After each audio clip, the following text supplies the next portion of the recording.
Welcome to the latest episode of Five on the Floor on the Five Reasons Sports Network. Thanks for joining us on your favorite podcast app. On Apple, recommend Spotify or Apple Podcasts. And on Android, recommend Spotify. Also, check out the Five Reasons YouTube channel for content across the South Florida sports spectrum. We have daily reports from Dolphins training camp. Also, check out Off the Floor. That's our Discord server, $2.99 per month. Link right here in the description. Access to 10 different channels, plus stage shows, more content than you'll get anywhere else. Most heat anywhere, most heat conversation, information, and there are some guardrails, not that keep you from talking, but that keep it from getting out of control, as it sometimes does on Twitter. You'll enjoy it once you get there. So check it out. Click on the link, bypass the Apple upcharge, pay the $2.99 a month. Also check out Prize Picks. Use the code 5FIVE. MLB back in swing. WNBA will be as well. So use the code 5FIVE and get your $50. Put down 5, get 50. It's a pretty good deal. PrizePicks.com. And now, today's episode.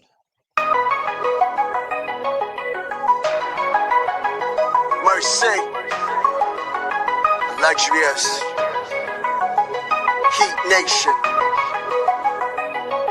yeah, Mercy and Lago, down to Biscayne, Yay, five on the floor, ride for my dogs. Where here's the thing, you can check the score.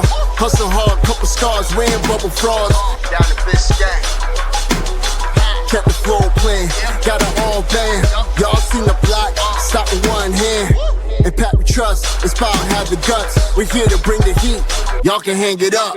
Welcome to Five on the Floor, a daily insider show on the Miami Heat and the NBA, featuring Ethan Skolnick, Greg Sylvander, Alex Toledo, Brady Hawk, and others from the Five Reasons Sports Network. Also, make sure to subscribe to Off the Floor for the most heat anywhere.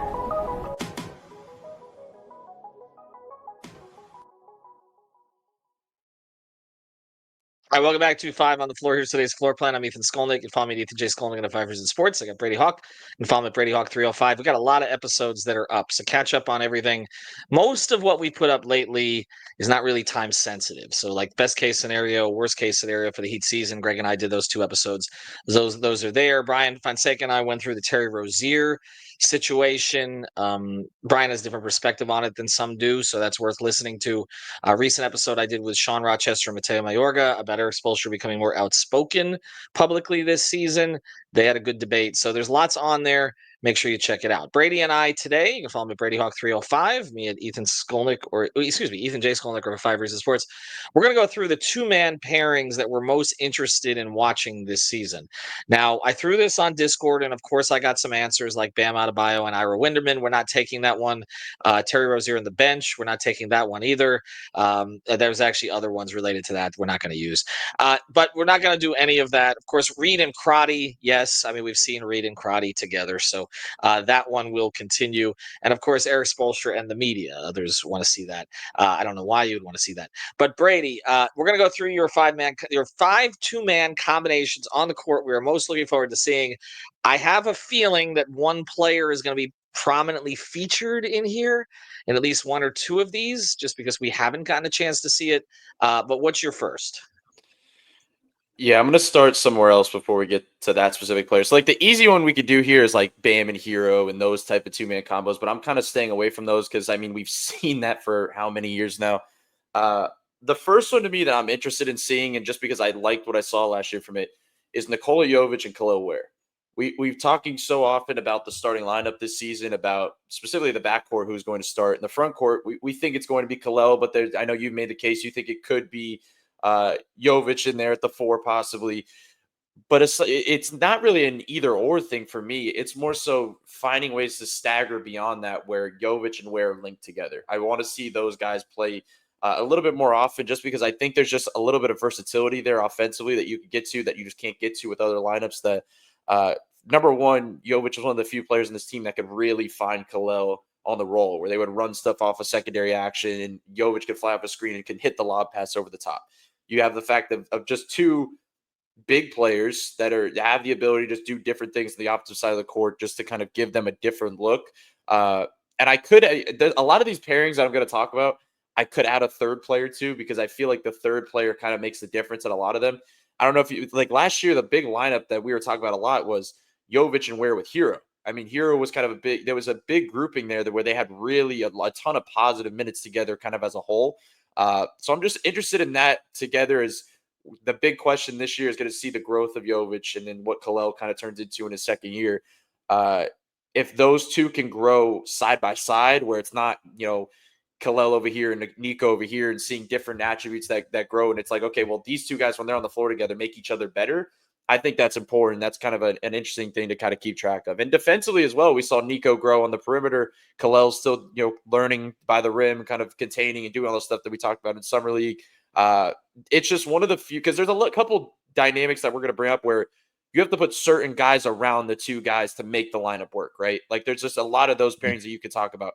I don't really feel that way with Kalel and Nico. Like they feel like two guys where there's a lot of different options you could put around those two and make a solid lineup. And I just think that that's kind of a good base to start with.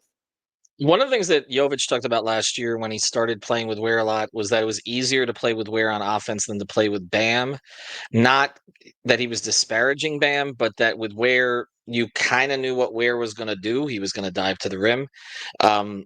Whereas with Bam, there was more flaring, there was more other actions in there. Do you see anything related to that? Just like simplifying it for Kalel when he's out there with, for Jovic when he's out there with Wear. It's different just because, I mean, the lob thing over the top, as I mentioned, is a key part of it. But like if you're running an action with Jovic and Kalel, most likely the other team's 4 and 5 is going to be in the action. And a lot of times they're gonna switch that. Like they're rarely gonna send, unless it's like they're playing a small lineup or they have good defenders that are versatile. Like they're gonna switch that action. So like Kalel slipping to the basket, Nico knows where to put that ball, and it just felt like a lot of those scenarios were kind of just building advantages there. And a lot of this with this lineup stuff is like we have to see Nico on the ball. I mean, we talked about that this whole offseason and putting him in the right role and stuff. But like, I don't want to see this lineup if it's going to be whoever else that's just going to be dribbling the heck out of the ball, and it's Nico in the corner and Kalel in the bottom box. Like, it's not going to work. It's not going to work that way. Mm-hmm. You want to try to maximize your two young players that are kind of your two key guys in terms of taking that next step.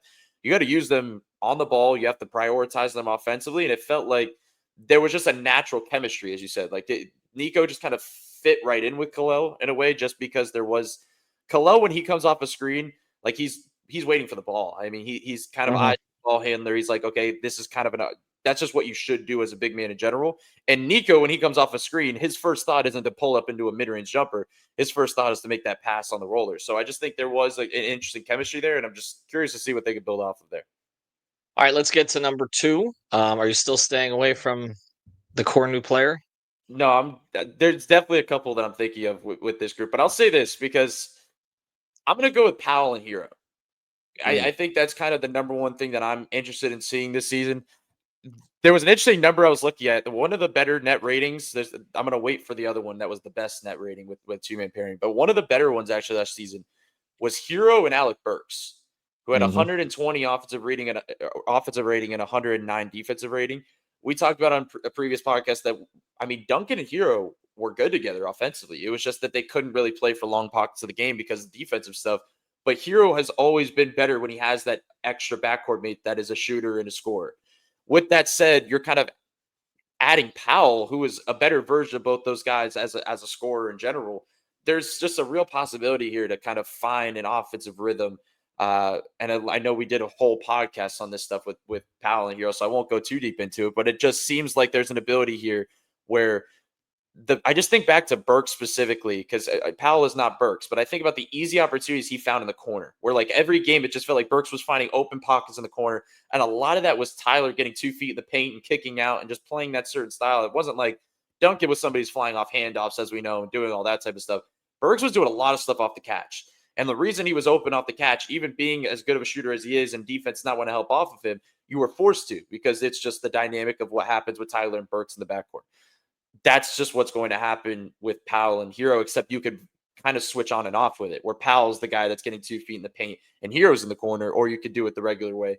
It just feels like they could do different things there. There's just going to be the question marks defensively and how they can kind of keep that together.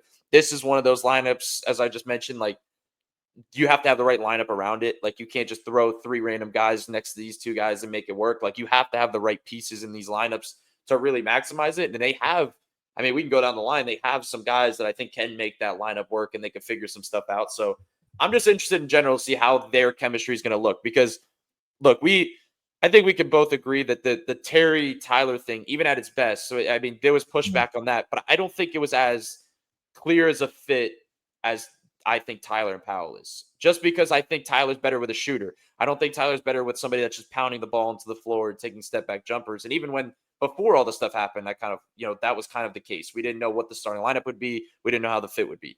I feel a little bit better about this one. I feel like there's a little more comfort there with Tyler and Powell, and we'll see how it looks offensively with the right guys around him. Well, there's financial implications too. I mean, that's the thing. Like, if this doesn't work, that forces decisions, right? If it does work, that may compel a decision. If these two guys really click, let's say that they click the way that, here's one example, the Dragic and Waiters clicked, okay? And sometimes you just don't know with a backcourt. Dragic and Wade never really clicked. They liked each other personally a lot. And I remember right after Goran came, I got a chance to do an interview with the two of them together for about 20 minutes, talking about how they would play off of each other. And I thought it would be a challenge for Dwayne because Dwayne was used to playing with Mario Chalmers, Norris Cole. It was basically like, okay, get the ball to Dwayne and spot up. Like that, it was very uncomplicated. All right.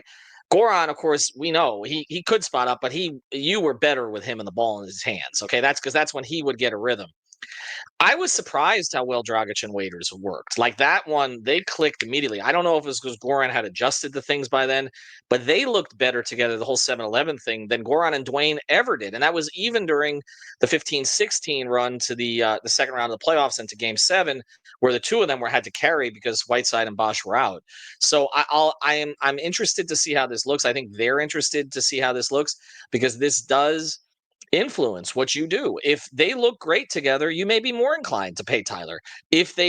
But you also may be less. Because if Norm looks terrific and you're going to pay Norm $30 million a year, maybe you don't have to pay Tyler 45 or 50. So there is this.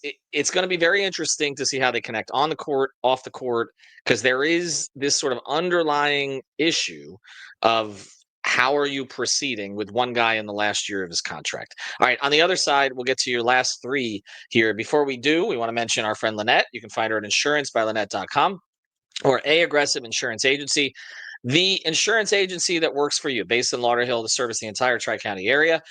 Lynette will do all the work for you herself on this, but she does have a team behind her. And if you have a bad driving record, we always recommend going to her because she will definitely find you the best possible deal. So check her out, insurancebyLynette.com. Huge Miami Heat fan, or 954-581-8800. All right, give me number 3, Brady. Yeah, so this one's probably not that exciting when you say it, but it gets more exciting, I feel like, when you add in the third player to it. But Davion Mitchell and Haywood Highsmith are going to play together significant minutes. Like, those are just two guys. When I think about high floors, we're probably not talking enough about Haywood and his role this season. Like, he's going to be kind of a major key to a lot of lineups this year to kind of keeping them together defensively with the perimeter stuff. But Davion and Haywood are just going to be linked. They are. It's going to be a base of the zone stuff, the press stuff, that they're always going to want two strong defenders at the top of it. And the reason I bring that up is because, so let's just go back for a second. We talked about Jovic and Wear, and I kind of mentioned adding Herro into the mix. If that's kind of one of your core lineups, that leaves Mitchell, Haywood, Bam in kind of your alternate lineup. And the missing piece there that there's obviously two spots there, but Powell is going to be a major part of that. And I think when I think about Powell, I know we're thinking about playing with Bam and playing with Herro. I'm interested in that lineup just because it feels like that's going to be his way or Spo's way of giving Powell the keys to the offense for certain pockets of the game where, like, okay, go play your game. Like, go take go take tough shots, go take a bunch of threes, go dribble the ball on pick and roll and get into 2 feet in the paint. That's going to be their lineup to do it. Last year, actually, I mentioned kind of the best net rating. The best net rating last year was Davion Mitchell and Haywood Highsmith. When you talk about significant minutes, I think they had 450 minutes logged, which was significantly more than some of these other high net ratings. 115 offensive rating and 104 defensive rating. So they were able to figure out some offense there too, even when you mix some guys around. Number one, it helped because Davion was playing at such a high level offensively. With the shooting and all that stuff, but I still think he's going to be, a good offensive player for this team in a lot of these lineups. And he kind of I almost said because because I said Davion and Haywood, but I almost wanted to say Davion and Powell because I feel like that's one of those interesting backcourts that we're going to see a lot this season. We're going to be talking about just because we've been needing to see something where Tyler takes a break and offensively nothing changes, where they go out there and they're still able to kind of figure out some parts of the offense where they don't have to because Tyler would usually come out and it turns into Duncan Bam handoffs. It becomes like a new offense. It's not the same stuff that they're running with Tyler. They can somewhat replicate some of the things they do with Tyler when they run stuff with Davion and Powell, where they could play off of that and Powell can kind of take some of the on-ball ability. So that's kind of the three-man group I'm kind of interested in because the Davion Haywood thing just feels like a given, but adding Powell to that, I'm just kind of intrigued with in general. And I don't think a lot of people knew that the Highsmith Mitchell minutes were so good together. I know there was some criticism of Haywood's defense last year that it wasn't quite at the level that it had been at before. Last year of his contract, they're going to lean on him defensively. He has not been thrown into a trade. And you know that there will be parts of the season that Spoelstra forgets him, and there will be parts of the season that he plays him a lot. That's just been the norm with him, no pun intended. All right, number 4. So I wanted to talk Andrew Wiggins. Like I had to throw Andrew Wiggins into one of these of like who I'm interested in playing with. And then I'm going around the board and I'm like thinking about who I liked seeing him play with. I'm going to go with Wiggins and Bam. Just for this reason. If they anchor a lineup with Wiggins and Bam, one of them has to be aggressive. Like it's like it gets to a point where it's they don't have to be. They don't have to be, but that's the idea. Please, ideally, can somebody go and be aggressive and try to put the ball in the basket? But no, I mean defensively, when we know what they can be, and you could kind of this is obviously one of those other lines we were talking about where you could kind of throw guys around them and it can fit just because they are two defensive pieces. But in all honesty, it does kind of put the ball in their hands a little bit more often and forces them to go. Like if a lot of these lines we're talking about the starting lineup, I can envision moments where Wiggins is kind of staying around the corner. He's a cutter. He's a baseline drifter. He's kind of playing on the offensive rebounds where he could kind of just like drift a little bit, where he's not prioritizing stuff. But this is a lineup where he's almost forced to. And if there's a game where he's kind of having one of those games where he's not aggressive, it's going to force Bam to kind of get the ball probably with 5 seconds on the shot clock like he usually is, but you have to go and try to make a move and put the ball up. So there is some upside, I think, to this lineup in general. We've seen it last season. I mean, I was looking back. I mean, we talk so often about like Wiggins, how he tailed off late in the season after the injury and the playoff performance, but he had some games in there. Like he did have some games in the regular season when he had the 42-point game versus Charlotte, when he had some of these other games where he looked like an aggressive offensive player. And when he sees the ball going a few times, it just changes the game for him. And who else does that go for? I mean, Bam. I mean, when he comes out the gate, when the Heat say we're going to run a specific play where they run the cross screen for Bam on the baseline, he takes the first shot and it goes in. He usually has a better game. It's like when he sees the ball go in a few times early on, when he gets the line a couple times in the first quarter, like when he can kind of just get into the game like that, it changes the game a little bit. So I'm interested in this lineup specifically just because it feels like they're going to need one of these two guys. And honestly, they're going to need both of them. But like at the very minimum, one of these guys to be consistently aggressive in the regular season.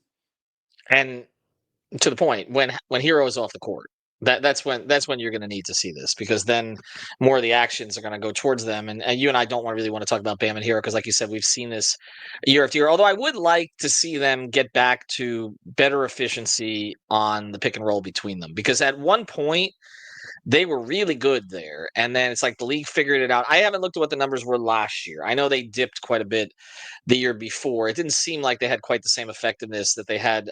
Maybe we're going back 3 seasons now where they were really good. All right. I have a fifth, but I want to hear yours first. I have a fifth that I don't think we'll ever see. So if it's just one I want to see. Is it with Kasper's? Because I was thinking about well, you go with it, because Right, I was going to pair somebody. Who do you want to see with Kasper's? Because I have one, but I don't think we're going to see it. Or at least not until like halfway through the season, unless one of the guys that shouldn't be sent to Sioux Falls is sent to Sioux Falls. What is your pairing with Hakachonis? By the way, did I do that correctly? Because Alex says that I'm pronouncing that in a Spanish way. I don't know. Okay. Anyway, with Cass, go ahead. I would say Bam, just immediately thinking, just because I feel like it's the safest option. But who are you thinking? Is it more off the wall? I want to see him with Jovic. Okay, That's a good one. I just think it would be. I think it would be fun to watch them freestyle a little bit. Yeah. Together. I don't think we'll see it. I don't think we'll see it for quite a while. Well, look, first thing we've seen Cass with Larson. We've seen him with Wear, right? We've seen him with Keyshawn Johnson. So we've already seen these combinations. I didn't think he and Larson had tremendous chemistry. Just watching them up close, no, right? Like, No. who are you interested in seeing? Let's give you two more players that we haven't talked about a lot. Who are you interested in seeing with Jaquez? And who are you interested in seeing with Larson? Jaquez is the tougher one. And I think, honestly, it might be Wear. Okay. Just because, I think back to the Summer League when, Jaquez played for like a game or two, and they they had a chemistry, and I just feel like Jaquez plays better when he just kind of get a head start, where he got to put his head down against the basket, where a Wear screen, yes, the Bam screen is probably better than Wear screens are at this moment, but I think the versatility of like the way teams are guarding Wear when he's just rolling to the basket, where it just gives an opportunity and just a little bit of space for Jaquez around the rim. I just think that's kind of the one pairing I'd say I want to see a little bit of if they play a little Jaquez. Pella's interesting because to me, it's somebody like Tyler to me. I think he's best with the better players. I think Pella's better if I think of a lineup for Pella, it's like Herro, Powell, Wiggins, and Bam. Like I just think Pella fits better when he's just playing with a bunch of good players and he can just go out there and just play his role defensively, dive on the floor a bunch of times. He's not going to get the on-ball usage that he just did in Summer League where he's taking pull-up threes and doing all that stuff, but he doesn't need to. I mean, he could find pockets to impact the game on the off-ball cutting and all that other stuff. So I think Hawkins is more need the ball in my hands. I'm going to play with less good players in my lineup, and Pella's more playing with the best players and impacting. Yeah, with Larson, I was going to say Tyler, and we saw a little bit of it last year, but it strikes me as Pella is the type, like you said, he'll do the dirty work. It's that Tyler doesn't necessarily have to, but Tyler gets a second on the ball goes to Pella just bleep up. I mean, that's really right. It's just attack the rim recklessly, ends up on the floor, picks up 2 free throws during a 9-2 run in some pocket of the game. Like that's, I think, where he is right now. I liked some of the on-ball stuff better than I thought I would, but I still think when you're looking for a role to carve out for him, that's probably the role this season and where he finds himself consistent 15 minutes a night. All right, so we got through all of it. I don't know, do we miss any players? I don't think so. None that were rotation players, right? Rozier. All right, anyway, Brady Hawk 305, Ethan J. Skolnick, 5 Reasons Sports. And insurance by Ladette.com, prize picks, use the code 5. More episodes to come.